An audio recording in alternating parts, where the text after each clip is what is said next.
আসসালামু আলাইকুম, কেমন আছেন সবাই বন্ধুরা? আমি এখন দাঁড়িয়ে আছি টেকেরহাট মিল্ক ভিটা রোডে। এখন যেটা দেখছেন এটা হলো টেকেরহাট মিল্ক ভিটা সড়কের উপরে রাতের বাজার।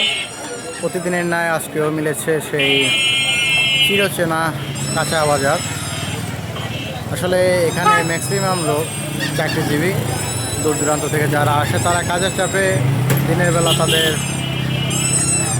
তেমন বাজার করার সময় হয়ে ওঠে না, যার কারণে আমরা রাতের বেলা বাজার করে থাকি। আর সেই জন্যই এরকম জমজমাটভাবে প্রতিদিন মিলে এই সড়কের উপরে কাঁচা বাজার সহ নিত্য প্রয়োজনে যে বাজার আছে সেই বাজারগুলো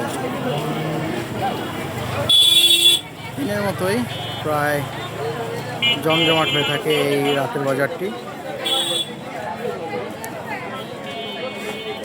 এখন কারেন্ট নেই, যার কারণে এরকম অন্ধকার।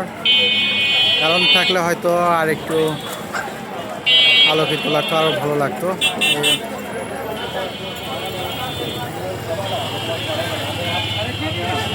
এখানে যে সমস্ত সবজি দেখছেন সবই স্থানীয় কিংবা আশেপাশের যে এলাকা সেই এলাকা থেকেই এই সবজি নিয়ে এসেছে, সবই টাটকা। এখানে আমরা সবজির পাশাপাশি দেখতে পাচ্ছি যে ফলও উঠেছে।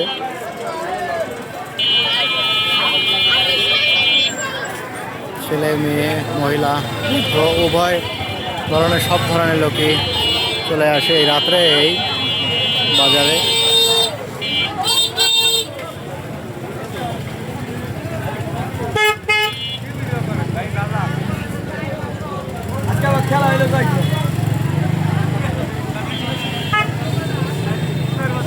টেকেরহাটের রাতের বাজার মিল পিঠা থেকে আজকের মতো বিদায় নিচ্ছি। দেখা হবে নতুন কোনো জায়গায় নতুন কোনো ভিডিওতে। সেই পর্যন্ত সবাই ভালো থাকুন, সুস্থ থাকুন। আসসালামু আলাইকুম।